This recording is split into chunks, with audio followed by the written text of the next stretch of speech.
Om Sadashiva Samarambam Shankaracharya Madhyamam Admadacharya Paryantam Vande Guru Param Ishvaro Guratmeti Murti Beda Vibhagine Vyomabda Vyapta Dihaya Dakshinamurtaye Namaha Sava Vedanta Sedanta Gocharam Tamagocharam Govindam Paramanandam Satiguru Pranatoshmaham Om Shanti Shanti Shanti Om Namaste. Bem-vindo de volta. O maior conhecimento, conhecimento real, é o maior conhecimento entre todos os campos de conhecimento, todas as disciplinas de conhecimento se referem a conhecimentos de fenômeno, né? Fenômeno-objeto, e esse é um conhecimento particular, considerado superior, porque é um conhecimento a respeito da natureza Satya, a única realidade que existe no âmbito dos conhecimentos dentro do âmbito de Mitya, né? Conhecimento por natureza é dualidade, conhecedor e objeto de conhecimento. E o autoconhecimento é um conhecimento superior porque não envolve a dualidade, é o conhecimento do conhecedor a respeito de sua real natureza intrínseca, que é a única realidade, né? Então, o maior conhecimento, no Mandukya, é chamado de Paravidya. Paravidya é o conhecimento absoluto, o conhecimento superior, né? Por que é chamado de Paravidya? E também é chamado de Raja Vidya. Raja é o rei, né? O rei dos conhecimentos. Você pode dar várias razões. É um conhecimento que trata da natureza nirguna de Brahman, que é a natureza mais elevada, né? Que é a única realidade, ou Satya. Enquanto todos os outros ramos de conhecimento tratam apenas de uma criação aparente. Se trata de quê? De fenômenos, objetos, dentro de um âmbito de uma ordem aparente que está disponível como aparência e experiência, mas não é real. Então, porque ele não é real, não é um conhecimento que realmente satisfaz o conhecedor. Nós dizemos que o autoconhecimento é o único conhecimento que realmente irá satisfazer a sede do conhecedor. Todos os outros vão deixar a gente ainda com desejo para mais, melhor, mais profundo, superior, isso e aquilo, né? Quanto mais conhecimento nós temos, mais nós descobrimos a ignorância a respeito de tudo aquilo que nós não conhecemos, né? A natureza de conhecer fenômenos é assim, você vai conhecer, oh, eu não sabia que existia esse campo de conhecimento, eu não sabia que existia esse campo, né? Ultimamente eu gosto de ver o que está acontecendo no mundo, eu falo, nossa, mas como é que eu sou ignorante de tanta coisa? Estou me interessando pela inteligência artificial e o modo, né, que está se desenvolvendo, tudo isso, eu falo, nossa, olha, eu nunca tinha pensado em nada disso, né? Eu fico vislumbrado com campos de conhecimentos que vão revelando o quanto mais de ignorância existe no campo do conhecimento aparente, o conhecimento desta ordem aparente, porque somente Ishvara tem o conhecimento da totalidade desta ordem mítia, né? Então, este é um conhecimento distinto de qualquer outro conhecimento. Ele satisfaz o indivíduo porque é o conhecimento a respeito da única realidade que acontece ser a real natureza ou identidade do próprio Jiva Atma. Então, quando eu conheço aquilo que é a real identidade, a real natureza, e que é a única realidade, né? E que por ser único e um sem o segundo, eu estou falando da minha real identidade como pura consciência, e todo o resto é simplesmente uma projeção, um reflexo que ocorre dentro do âmbito desta consciência. Então, eu estou falando do conhecimento a respeito da minha natureza, além do espaço-tempo, a minha natureza livre, né, do espaço-tempo. E esta minha natureza, ela é Sati, a única realidade, portanto, ela é Ananta, ela é ilimitada e infinita, tá? Então, quando você compreende que você é a consciência e que você não faz parte do espaço-tempo, espaço-tempo é uma projeção aparente que ocorre, aparentemente ocorre dentro do âmbito de você como consciência, né? Então, você realiza aquilo que é livre da problemática do samsara, né? Então, é o único conhecimento que se refere àquilo que é imutável e permanente, ilimitado e infinito, portanto, é o único conhecimento que irá satisfazer o desejo por mais e mais e mais conhecimento. Assim, portanto, este conhecimento lida com a única realidade, você, a consciência, todas as outras disciplinas de conhecimento lidam com o quê? Com a irrealidade ou a realidade aparente ou a realidade mítia. Portanto, este conhecimento a respeito da sua natureza, né, Satyam, é o único conhecimento glorioso, né? Porque é o único que resolve realmente a problemática psicológica do Jivatma. Em segundo lugar, este é o único conhecimento que vai libertar você, né, da necessidade, né, de coisas para se te satisfazer. Em todos os níveis, né? Nós temos o nível das limitações físicas, psicológicas, mentais, emocionais, intelectuais, né? Então, nós sempre queremos algo que nos faça sentir mais completo, mais cheio, menos inadequado, né? Então, este é o único conhecimento libertador. Por quê? Porque não é a respeito do complexo corpo-mente, sentidos, mas é a respeito da sua natureza, Satyam, né? Que é além do tempo, espaço e todas as limitações dessas projeções aparentes, né? E por isso tenho que fazer cirurgia plástica. Aí o Swami, ele tira a onda um pouco aqui, né? Que as pessoas querem fazer cirurgia. Eu lembro muito bem, cara, é incrível. Essa ignorância é tão incrível. Eu lembro quando eu vivia nos Estados Unidos, quando eu fui para lá. Eu já estou 10 anos que eu deixei os Estados Unidos, né? Estou falando aí de uns 20 anos atrás, quando eu estava tocando meu restaurante. E eu comecei a me dar conta que as rugas estavam crescendo profundamente dentro do meu rosto, né? Algumas rugas, né? Aí eu olhava assim no espelho, né? Aí eu fazia assim, putz, olha só, se eu fizer isso e isso, eu pareço ter 10 anos a menos, né? Aí eu pensava, nossa, né? E talvez seja essa a solução, todo mundo falando de facelift, né? Então, essa ignorância é tão profunda que nos dá a sensação de que eu preciso de uma cirurgia plástica e urgentemente, porque as coisas estão mudando por aqui, não é, Betânia? Né?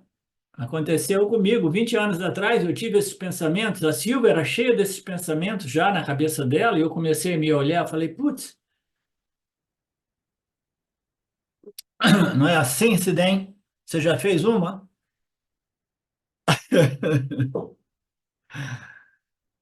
Ó, aqui, na Vedanta Brasil, a gente não pode ter pessoas que faz facelift ou lift de mama, ou lift de bunda, não pode ter nenhum corpo falso, não.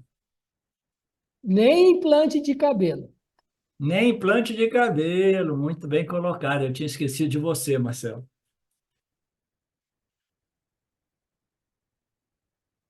Portanto, há insatisfação sempre a respeito da condição do meu complexo corpo-mente, né? E às vezes é psicológico, eu me sinto pouco amado, minha autoestima é baixa, eu deveria ser melhor isso, melhor aquilo, maior aqui. A gente, né, quando a gente está sob efeito dessa ignorância, a gente se compara o tempo todo, é incrível. Você viver livre de tudo isso é uma dádiva incrível, entendeu? A gente se acostuma, o Yanni se acostuma com isso, mas às vezes quando eu olho, vejo a situação das pessoas ao meu redor, né, sofrendo dessas problemáticas, né, de baixa estima, de comparação, de competição, você vê assim, meu Deus, eu lembro, eu vivia exatamente assim antes, né? Problemas psicológicos. Ninguém me ama de verdade. Eu não encontrei a minha cara metade ainda, mas eu vou encontrar nesta vida.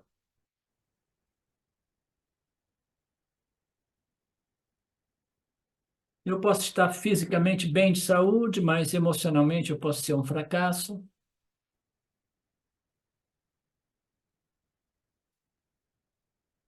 Há muitas perguntas sem respostas, mesmo que eu tenha estudado muito, e, portanto, a insatisfação intelectual é um outro nível de limitação.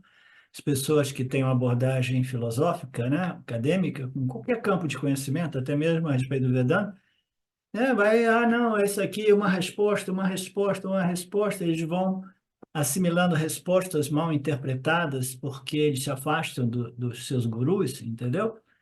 E aí vai acumulando aquela condição ali e nunca fica satisfeito, porque não se trata de um conhecimento que mais é melhor, é um conhecimento único e simples. Uma vez que você compreende a sua natureza, você se livrou da problemática de mais e melhor, entendeu? Mais e mais e mais, insatisfação constante, desejo por mais, melhor, mais profundo. A insatisfação permanece governando nossas vidas. Geralmente isso se refere ao conhecimento científico, né?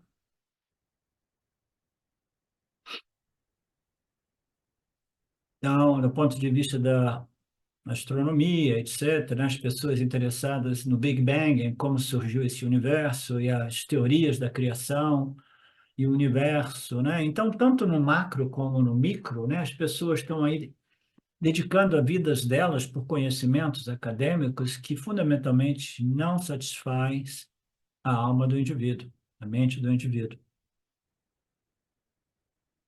Então, o Vedanta oferece, os Upanishads oferecem este conhecimento revelado nas Escrituras, que irá resolver o problema da limitação em todos os níveis, né? A limitação e a insuficiência em todos os níveis, inclusive o intelectual, o emocional. Vedanta é uma sabedoria revelada que destrói todos os níveis de limitação. No capítulo 7, recentemente visto por nós, o Krishna disse: Eu devo transmitir a você, Arjuna, completamente este jnana, junto com o vijnana, obtendo este conhecimento que nada mais resta a ser conhecido nesta vida. Então, esta é uma definição mais filosófica do que seja o Vedanta. O Vedanta é um conhecimento que, uma vez conhecido, coloca fim à necessidade de outros conhecimentos. Não que o indivíduo não tenha mais hobbies por investigar e conhecer, né? Por exemplo, eu tenho buscado compreender um pouco o conceito da energia, da inteligência artificial. Então, um hobby aqui, um hobby ali, eu quero compreender melhor tudo isso. Uau, que história! Meu Deus, olha só, que coisa vislumbrante! Nossa, Maia é foda.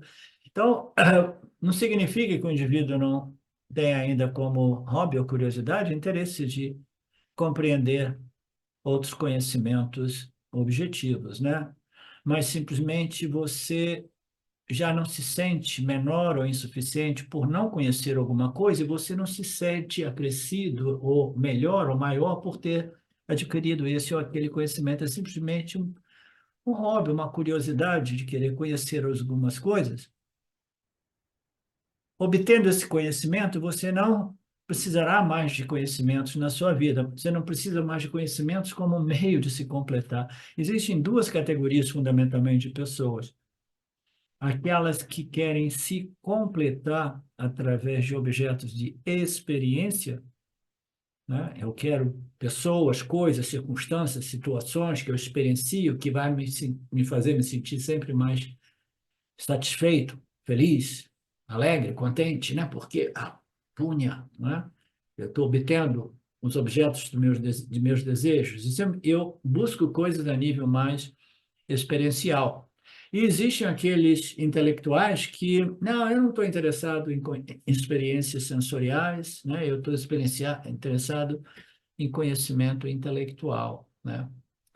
Então, são duas linhas. Então, esses que buscam conhecimento intelectual como meio de se completar, né, eles fracassam, né, totalmente, porque nenhum conhecimento intelectual irá resolver essa problemática da insatisfação, incompletude, insuficiência, senso de inadequação e assim por diante. Portanto, é o conhecimento que irá resolver a necessidade por mais e mais conhecimento como meio de se resolver ou se completar. Você não vai ter mais nada compulsivamente, né, te movendo para obter conhecimento intelectual, né, porque você compreende que conhecimento intelectual não irá realmente me satisfazer, somente o autoconhecimento. Conhecimento glorioso, conhecimento revelado nas escrituras do Upanishads, que quase ninguém acredita, as pessoas pensam que isso é uma ficção, um mito. Hã? Aí eu digo, pô, mas isso é uma incoerência. Você não acredita? O que que você está fazendo aqui no Vedanta Brasil? Ah, eu gosto, é uma música boa. Tudo bem. Eu também gosto de cantar essa música.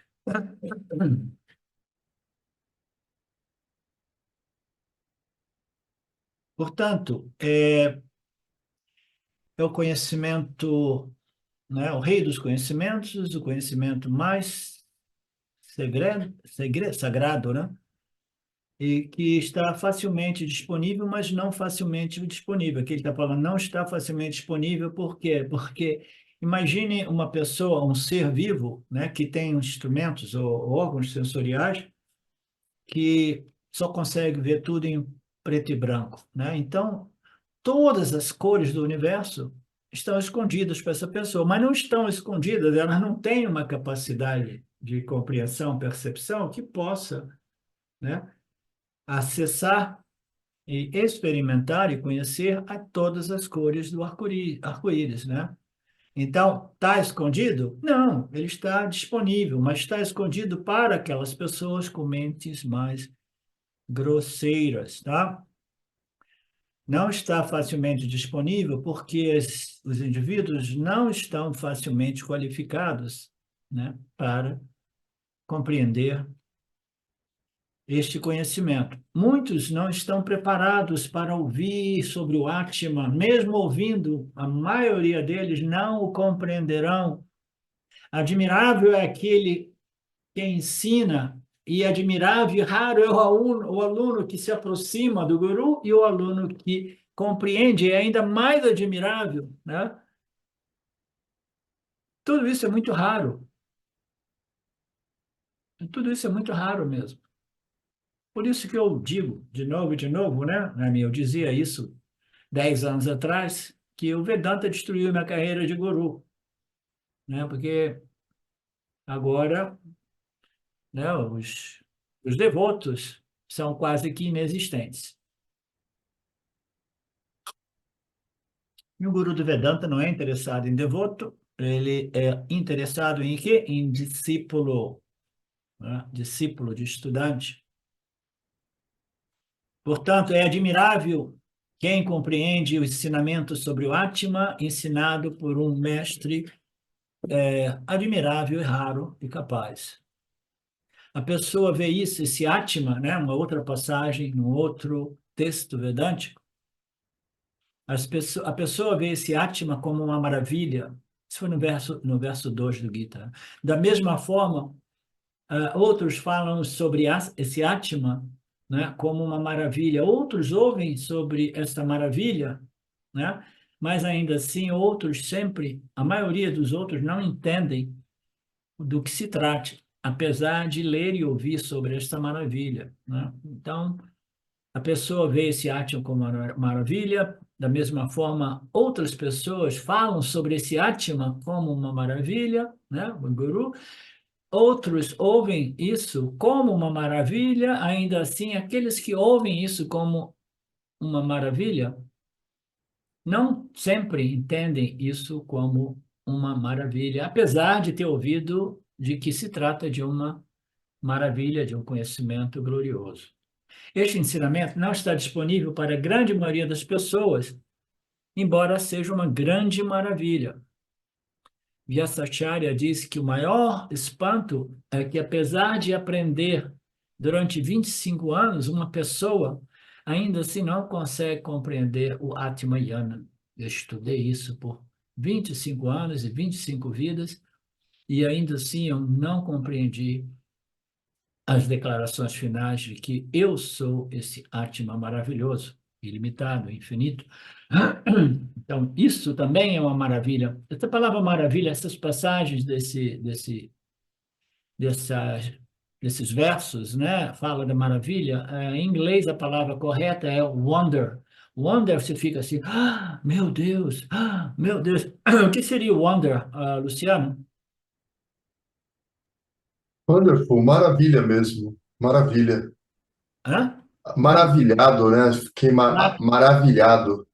Wonder, Uau, né? uau, né? Uau, uau, meu Deus, maravilhado, entendeu? Então, Deslumbrado também. deslumbrado. Então, este ensinamento é disponível para a maioria das pessoas, né?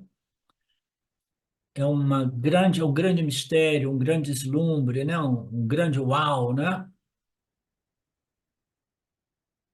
E as pessoas passam por muitos anos, décadas e anos de vida sem realmente reivindicar, eu sou essa maravilha, eu sou esse uau, né? Continua sendo como um segredo ou como algo não realmente revelado. Por quê? Porque a revelação está ali, mas se a mente do indivíduo não estiver qualificada, né, ela não vai receber. E aí o que que ocorre? Quase que invariavelmente a pessoa joga pedra nas escrituras e no Vedanta, Vedanta e do Guru de Vedanta. Portanto, o maior segredo, o rei dos segredos, né, em sânscrito, é um tipo especial de composto chamado de Raja Dhanati, né? O maior conhecimento. Então, qual é a próxima glória desta sabedoria, né? Então, esta sabedoria, não somente, ela tem dois elementos para ela, tá? Existe, isso eu já falei sobre isso em outros contextos, de outros textos, né? Quando você entra no Yana Yoga, você está ouvindo falar a verdade absoluta, a verdade final, a respeito da Nirguna, da natureza Nirguna Atma, que é idêntica, né? É o mesmo Atma de Paramatma, que é um sem o segundo, portanto, infinito e ilimitado. Você, quando ouve falar sobre tudo isso, você vislumbra, contempla tudo isso e você começa a sentir, né, a vibração e a fragrância daquela ilimitação, porque é inerente à sua própria natureza. Quando a sua mente é totalmente envolvida, quando, por exemplo, fazemos esses seminários de Vedanta, a mente é mais imersa, né? É mais banhada, é mais aquele termo que o Swami usava recentemente, é mais imersa neste processo, né? Então, o que que ocorre? O indivíduo ele começa a experimentar a fragrância de sua natureza ilimitada e imortal, né? O Ananda, né? Então, o indivíduo vislumbra que isso parece ser a realidade, mas ainda assim aqueles outros processos mentais auto-insultantes e auto-limitantes que dizem, aham, corpus aham, corpus eles voltam e o indivíduo ele fica confuso, né? Mas além deste ser um conhecimento mais elevado, né? O conhecimento, o rei dos conhecimentos, ele possui um outro elemento para ele mesmo, que é o elemento purificador, porque o yana, o conhecimento a respeito da natureza nirguna do Atma, Jivatma e Paramatma, este conhecimento não somente ele produz o autoconhecimento e a resolução da problemática do samsara, mas este processo de estudo, né, do autoconhecimento sob a luz dos ensinamentos do Upanishad é o maior purificador que existe no âmbito da experiência humana. Então, ele tem dois elementos, um é que ele dá moksha e o outro é que ele dá purificação, né? Você lembra que nós já falamos disso diversas vezes em outros conceitos, né? Em outros textos. Ele remove as impurezas da mente. Por que que ele remove as impurezas da mente? Porque existem tantas outras sadhanas, inclusive a sadhana de observação do Dharma, que gradualmente vai removendo as impurezas da mente, né? dos Upassanas, né? Da compreensão do sistema Ishwara, do Karma Yoga, etc. Então, existem todas essas sadhanas, essas outras yogas que processam muita purificação, mas o Jnana Yoga dos Upanishads, ele processa uma purificação ainda maior, porque ele aborda a causa raiz de toda a impureza mental humana. Qual é a causa raiz? É Aham Korpasmi. E o Vedanta vai atacar aquela ignorância de todos os ângulos possíveis, entendeu? Sempre apresentando uma lógica coerente e convincente que prova para o indivíduo, não é bem assim, você não é o corpo, você não é a mente, você é a consciência que revela o corpo-mente, a consciência que ilumina e anima esse corpo-mente. Você é além, né, do corpo sutil, você é além do corpo causal, você é a consciência que concede existência aparente a este corpo-mente e este mundo, esses mundos dessas ordens, né, de Mitya. Então, este conhecimento irá abordar a causa raiz do problema, que é a ignorância, que é visto como as impurezas, né?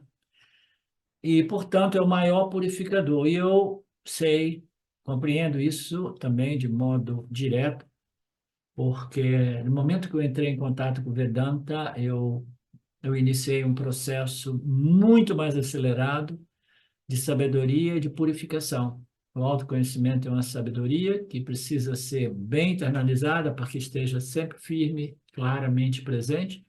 E, por outro lado, o complexo corpo-mente, aquele que retém esse conhecimento, ele vai se purificando rapidamente, porque as impurezas são aquelas reações humanas ainda fundadas naquela noção equivocada, aham, corpo asmi, que estão ainda depositados no corpo causal, na mente subconsciente. Esse processo vai se acelerando, entendeu? Portanto, ele também é o maior purificador que existe. Remove todas as impurezas acumuladas, todos os agamis, os karmas, as impurezas na forma de sanchitas, as impurezas na forma de parábada, as impurezas na forma de punya, papa, kamani, né? As impurezas de desejos e aversões por coisas, pessoas, circunstâncias que possam me dar uma sensação de plenitude, as impurezas psicológicas, as impurezas emocionais, mentais, né? Tudo isso é parte da ignorância cósmica imposta por Maya Ishvara, que compele a alma individual a se identificar com o instrumento de experiência barra conhecimento. Tudo isso é Ajnana. Quando você aplica Jnana, o conhecimento, essas impurezas, elas são abordadas diretamente, não indiretamente, e elas vão sendo destruídas ou dissolvidas gradualmente, mas certamente. Portanto, é o grande pavitram, o grande purificador. Isso é um fato, não existe purificador mais potente do que o Jnana Yoga dos Upanishads, mas, porém, precisamos dizer que este purificador, ele só é eficaz para indivíduos, corpos, mentes que estejam já mais purificados. Então, é aquela história, não, a meditação é ótima, maravilha. Então, tudo bem, eu vou fazer meditação, mas para você fazer meditação, Luciano, você precisa de uma mente meditativa. Assim, porra, mas eu quero fazer meditação para obter uma mente meditativa, mas para me meditar eu preciso de uma mente meditativa, é mais ou menos por aí. Estes conhecimentos do Jnana Yoga do Vedanta, eles são o maior purificador desde que a mente esteja preparada para ele. Senão, ele é ineficaz. É sempre assim, sempre depende de onde estejamos.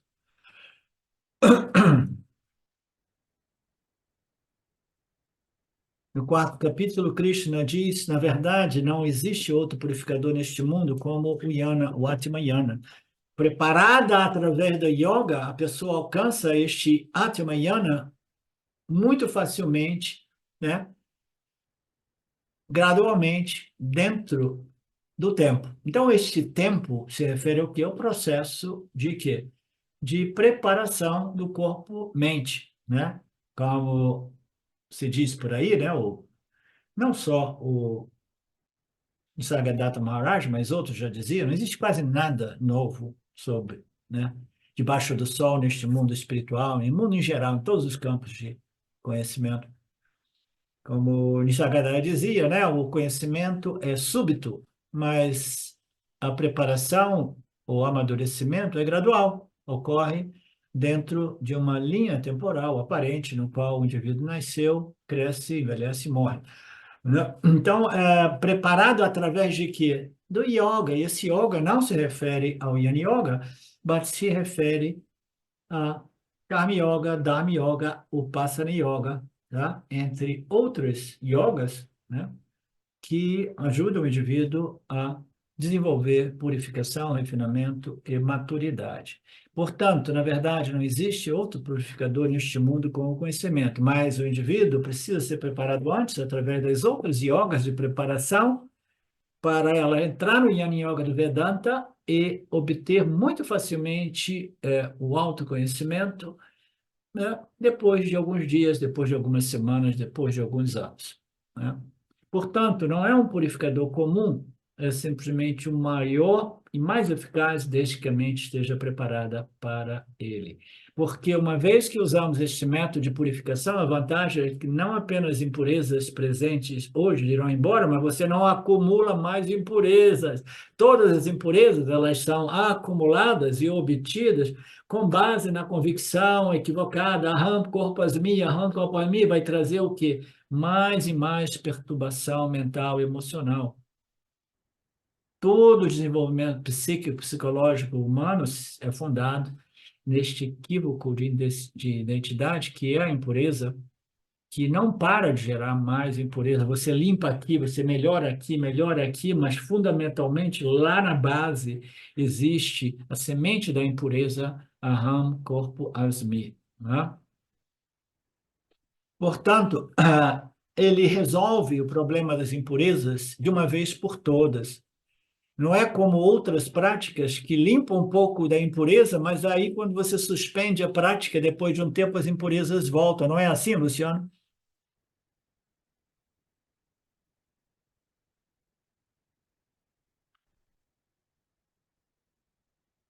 Aí o Swami dá o exemplo de você ir lá se banhar no rio Ganges, né? Você remove as impurezas, aí você volta para casa, aí você começa a acumular mais impurezas. Eu lembro quando eu vivia nos ashramas, né?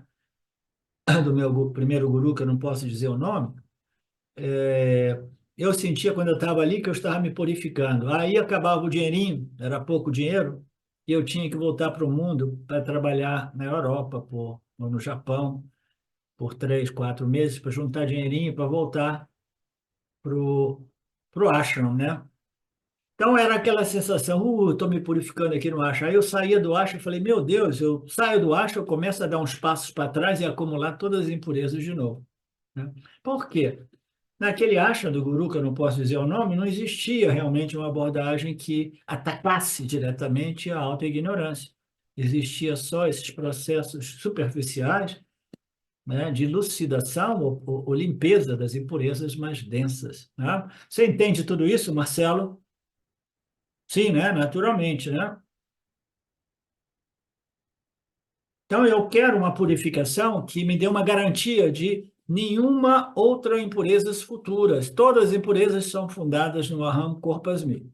Portanto, é o maior purificador e está disponível aqui e agora. Você não precisa viajar no Brahma Loka ou em nenhuma outra loka para obter este processo de purificação, né, direto, que nos conduz à libertação da problemática do samsara. Não é uma promessa para depois da morte. As promessas para depois da morte, né, elas não possuem assim tanta eficácia em motivar ninguém, né? Se diz assim, não, depois que você morrer, você vai para o céu, né? E aí fala, tudo bem, mas eu quero que alguém que esteja vivendo nesse céu me dê uma garantia. E eu quero também ter a capacidade de lembrar a minha última passagem numa dessas locas celestiais, eu quero lembrar exatamente como era lá, né? Eu quero deixar esse corpo e ir para uma loca ainda mais elevada, onde eu vou curtir mais e mais punha espiritual, Mas não, as pessoas têm essa desvantagem, porque nada disso é verificável realmente, né? Não existe essa garantia prática. Eu preciso de algo que me dê uma garantia prática, né?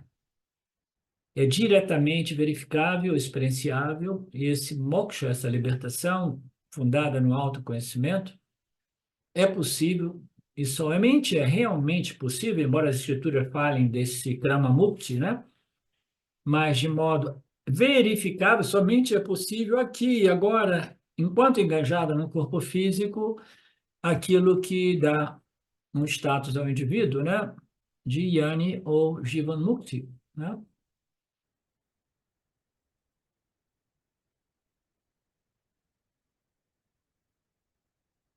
E este conhecimento é um conhecimento que somente é possível se o indivíduo vive em total harmonia ao Dharma, ele está totalmente alinhado com os ensinamentos védicos. Isso é importante, porque no início, quando eu entrei em contato com os ensinamentos védicos, né, quando no meu processo eu fiquei muito influenciado pelo budismo, né, porque se falava muito, o budismo se tornou popular fora da Índia, embora tenha nascido na Índia, né?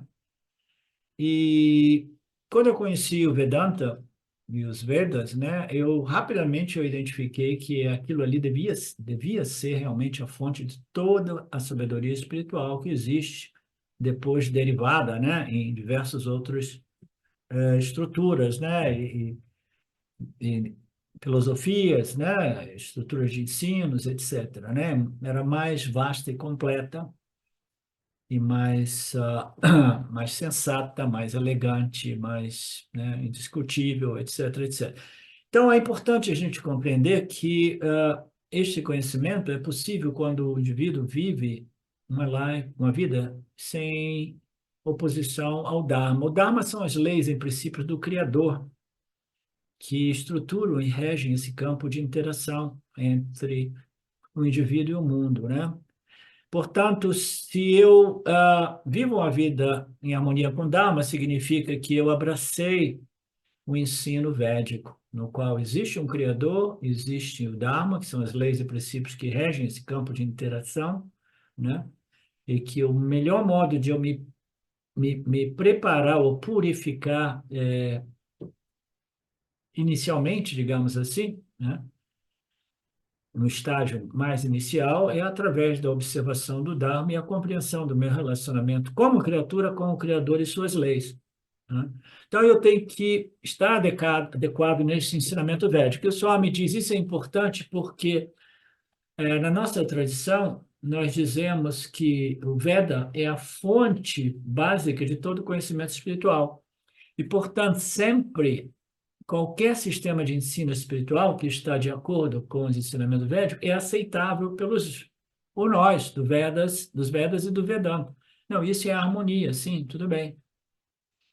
Nós chamaremos isso de sabedoria relembrada, ok? Chamaremos isso de smriti, que é sabedoria relembrada. Mas se alguma coisa não estiver realmente em harmonia com a tradição védica vedântica, né, a gente sabe que essas tradições elas surgem hoje, mas elas não sobrevivem na Índia, né? Basta tomar o budismo como exemplo, ele é considerado um dos maiores avatares, o Buda, glorificado por muitos, né? Apesar de toda a sua glória, a glória principal dele foi o Vairagya, né? A total despaixão, né? Pelos prazeres sensoriais que ele vivia dentro do palácio como futuro rei, né? Um príncipe que ia se tornar o rei, ele abandonou tudo aquilo quando ele descobriu que é a mortalidade do corpo físico. Ele falou, não, eu quero o eterno, eu quero o infinito, né? E eu vou meditar para isso. Só que o processo dele foi tal que ele rejeitou os Vedas e rejeitou Ishvara, né? Então ele fala, apesar de toda a glória de Buda, ele permaneceu negativo num princípio, num ponto básico. Porque ele rejeitou Vedas e Ishvara, ele é chamado de nástica. Ástica e nástica é uma visão nástica que rejeitou Deus e os Vedas que falam sobre o Criador. É chamado de Nastika Darshanam. É um ensino ateísta, que é um ensino que rejeitou o Criador. Em nossa tradição, Nástica significa aquele que rejeitou Deus e os Vedas, significa aquele que não aceita os Vedas como meio original de sabedoria espiritual, e por causa deste erro básico, o budismo, ele não sobreviveu aqui na Índia. Ele conseguiu crescer e se espalhou em outras partes do mundo, mas não em Índia, porque a Índia é a capital espiritual deste planeta, onde existe ainda, né, as sementes, né, as fontes dessa ignorância, que não permitiu que o conceito ateísta do budismo proliferasse ali, na terra da espiritualidade, né, de Ishvara. Então, aqui, que foi a fonte do budismo, né, onde ele nasceu, ele não sobreviveu, em oposição ao Veda. E hoje em dia, as pessoas não sabem, não conhecem o valor, a importância, a sabedoria do Veda. Mas quando Krishna está ensinando a Arjuna, essa foi uma condição muito importante. Ele disse: eu ensino a você, Arjuna, porque você tem uma mente aberta e você compreendeu a importância dos Vedas. Portanto, Krishna está com medo se até mesmo os ensinamentos de Krishna serão aceitáveis ou não, apesar de Krishna ser um avatara, o ensinamento só será aceitável se estiver de acordo com a tradição védica. Ele está tirando onda, dizendo que qualquer expositor de ensinamento espiritual precisa saber que, a menos que ele seja realmente, pelo menos dentro da Índia, né? A menos que ele esteja em harmonia com os ensinamentos revelados nos Vedas, ele não será aceito na Índia. Krishna diz: ó abençoado Senhor, eu transmiti este yoga eterno ao Senhor Sol, o Senhor Sol ensinou para Manu, Manu ensinou para Ishwaku. Então, essa é uma outra passagem que nós vimos no capítulo 4, né, que indicava que este ensinamento é um ensinamento sem início, eterno, que sempre existiu, é embutido na criação. A criação ela é projetada e dentro do âmbito desta projeção existem leis e princípios, existem leis e princípios que são também psicológicos, éticos, morais e espirituais. Portanto, este conhecimento foi sempre ensinado a todos os indivíduos não materialistas que desenvolveram a mente contemplativa e que aceitam ou buscam esta sabedoria original. Portanto, ele sempre foi ensinado. E na época, no capítulo 4, o Arjuna ficou muito confuso por esta exposição, essa afirmação, né, do Krishna Guru.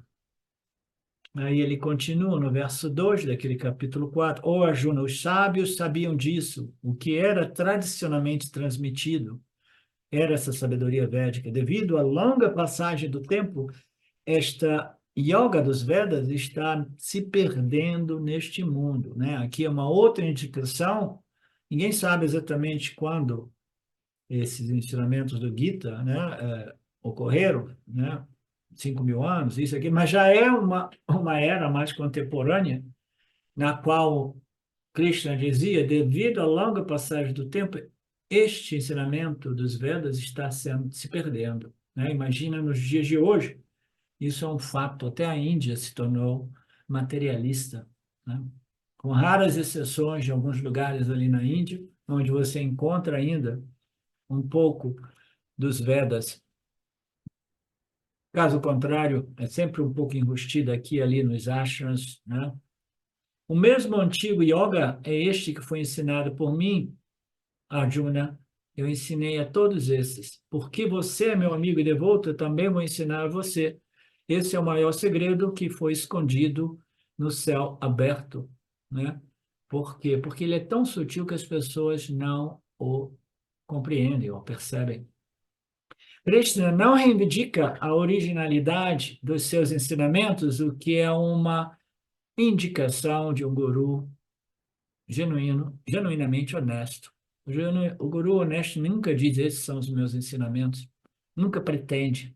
nas entrelinhas, diretamente, indiretamente, nem nenhuma pretensão disso.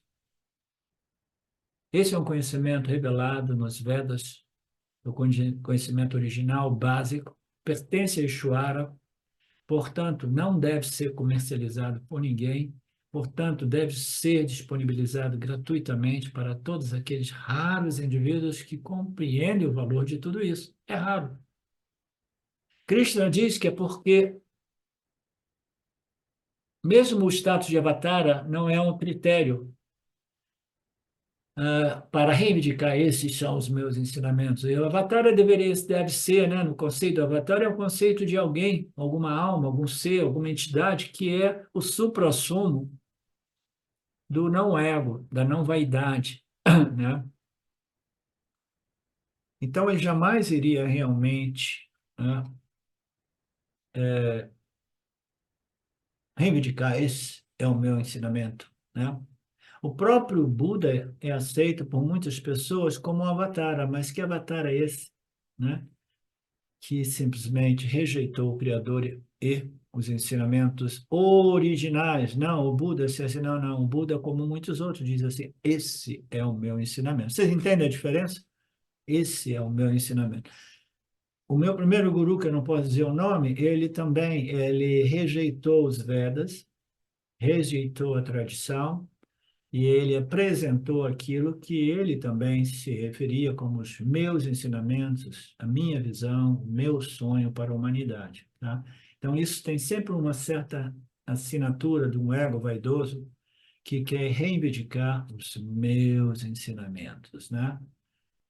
Então, este foi o pecado de Buda, que embora ele seja, né, referido como um grande avatara, mas se ele tivesse aceitado os Vedas, né, e aceitado Ishvara, ele teria sido realmente, né, um grande guru, até mesmo na Índia. Krishna sabe disso, portanto, ele diz, esse sino védico, ele precisa estar em harmonia com as leis e princípios do Criador, Ishvara, que é o Dharma. Dharma significa estar totalmente harmonizado com as leis como dispostas nos ensinamentos védicos, né? Está de acordo com o ensinamento védico. Dharma aqui significa não separado das revelações védicas. Portanto, Arjuna, você esteja de acordo com os Vedas, não rejeite as escrituras, porque se você rejeita as escrituras, você está rejeitando Ishvara, aquele que nos revelou essas escrituras. E aí ele continua dizendo que neste verso que é muito fácil, né, de obter este conhecimento em oposição ao quê? Aquele processo do Krama Mukti, né? O Jiva Mukti é muito mais fácil.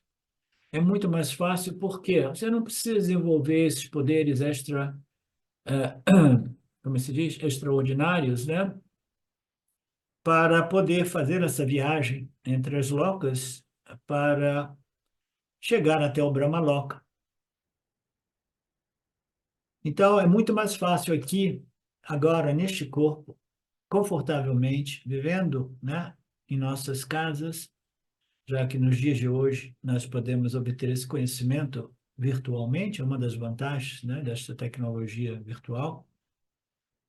Você pode obter, sim, este conhecimento a respeito da natureza Saguna e Nirguna Brahman e compreender a identidade entre o Atma do Jiva e o Atma de Paramatma e assim se libertar do senso de limitação, né, devido a essa ignorância, aham corpusmi. Se você não obtiver aqui, esteja pronto para voltar aqui. Mas se você realmente estiver, né, obcecado com a ideia dessas lokas celestiais e quiser obter o mukti diretamente de Brahmaji, né, você terá que fazer esse processo indireto. Swamiji usa gradual, né, eu editei como direto ou indireto. Esta libertação indireta, você se torna um Krama Mukti, mas você tem que seguir as regras, né, como apresentadas no capítulo anterior. No momento da morte, você precisa realmente entrar num estado de meditação profundo, né? Antes, você tem que viver o pássaro o tempo todo. No momento da morte, você tem que sentar naquela posição, você tem que lembrar, né, de Ishvara, Saguna Ishvara, né, muito claramente. Você não pode entrar em coma, senão você perde a oportunidade. Agora imagine, você não consegue fazer isso agora que você é mais jovem, imagina quando você estiver no seu leito de morte. No momento da morte, você precisa retirar todos os pranas dos órgãos do sentido e os objetos, trazê-los para o coração e impulsioná-los, né?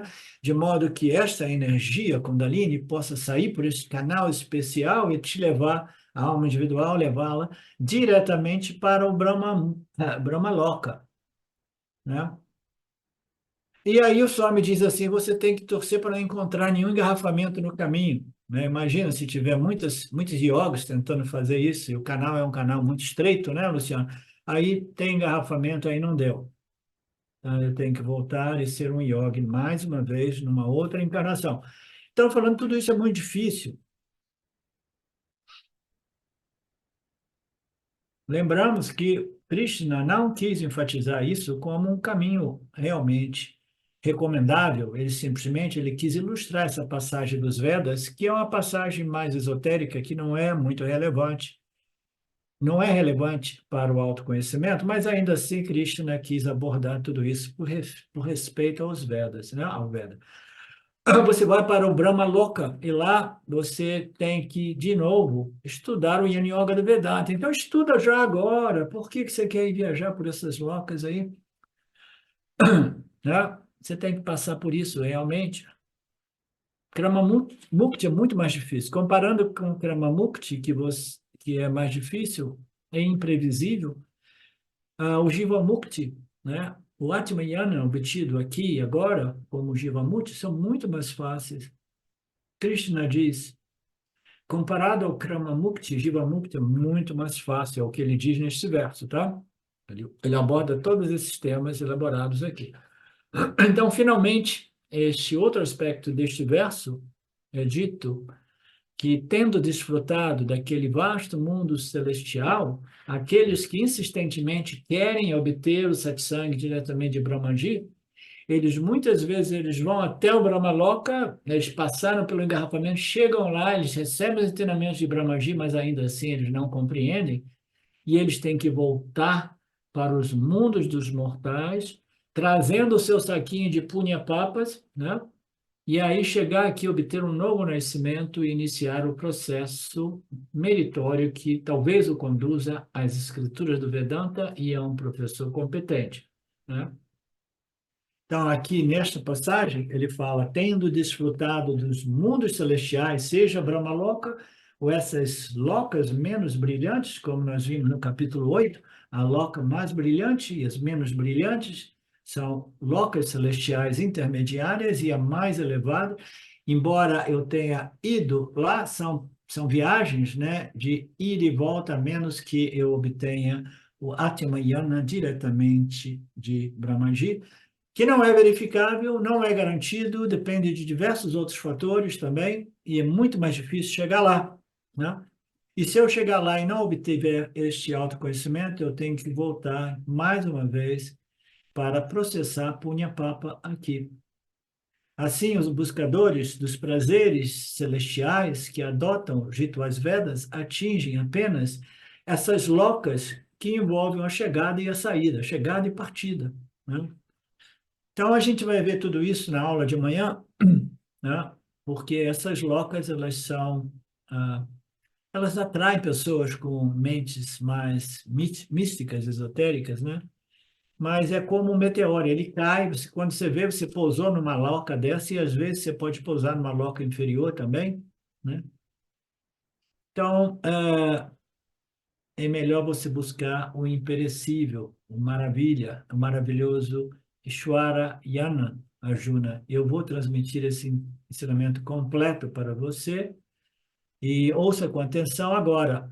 Tudo isso para chamar a atenção de quem busca, os buscadores de moksha são raríssimos, é como um mágico Krishna vai fazer esse truque, ele virá com vestido, com muito vestido, e retirará um por um, e depois dançará. Haverá uma música, então, a partir do boné, ele vai começar a tirar a roupa do chapéu. Então, é como se fosse um grande show. Krishna é este mágico, através do poder de Maya, e esta é a introdução que ele está dando para o ensinamento a respeito do Atmayana, e nós iniciaremos a partir de amanhã, verso 3, tá?